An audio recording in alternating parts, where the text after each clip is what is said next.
The book, Oh Dear Silvia, definitely has Sylvia's name in the title because she is entirely central to the whole book.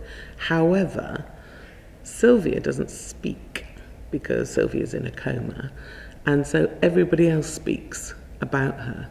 So we basically put together the kind of composite picture of Sylvia through all of her friends and her relations, and we find out about her that way. So yes, the book is about Sylvia. It's all about Sylvia. But we find out an awful lot about the people that have been in Sylvia's life en route to the core of Sylvia, if you like. I've got a feeling we never do know somebody entirely. And I think we are all many different things to many different people.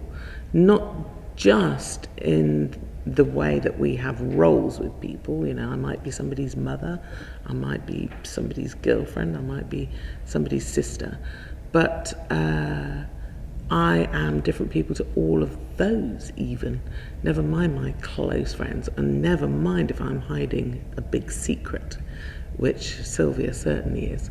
So only in Sylvia's silence during this coma is she unpeeled, if you like.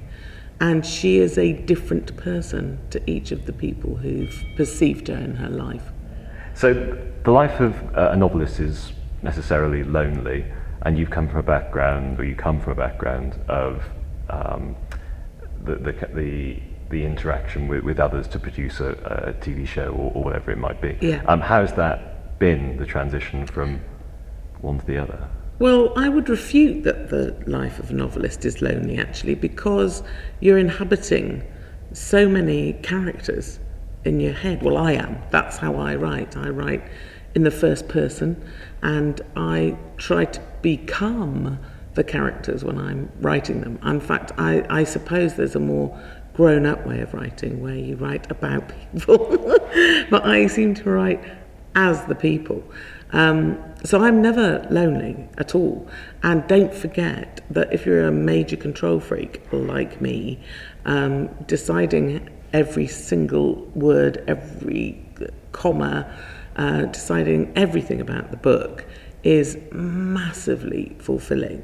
So don't feel any loneliness whatsoever about it. But yes, you're right that I have worked in a collaborative way in the past.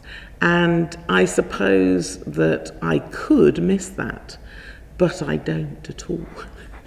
Maybe that's terribly wrong, but I don't. I suppose that I've always been a writer in a way because I've written most of what I've performed, actually. Certainly all the stuff I've done with Jennifer and with the comic strip and so on, you know, I've been very involved with the writing there. But I think that it's been a natural progression for me, actually. I think I've now discovered the thing that gives me the most fulfillment, which is an odd thing to do when you're 55, to suddenly find the thing that you should have been doing all along in a way. But I think I had to do quite a lot of showing off, and I'm quite an energetic person, so I think I had to sort of run around like a mad puppy for 30-something years before I could settle down to being a bit quieter. So you sit inside the narrative of each character, yeah, rather than being a third-person narrator. Yeah. So that is, to a certain extent, the conscious decision, as you said. You enjoy doing it. Yeah. Do you prefer to read books where you're inside the character? Good question.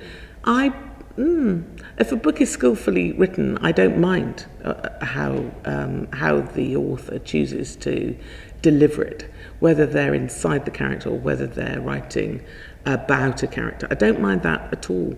I just know that for me, and possibly this has something to do with the background that I've come from, I'm used to immersing myself in a character and wanting to speak in their voice, if you like. And I quite like, I mean, when I wrote A Tiny Bit Marvellous, I certainly did that in diary form, and I think I've extended it further in this book, and I make no apologies for it whatsoever.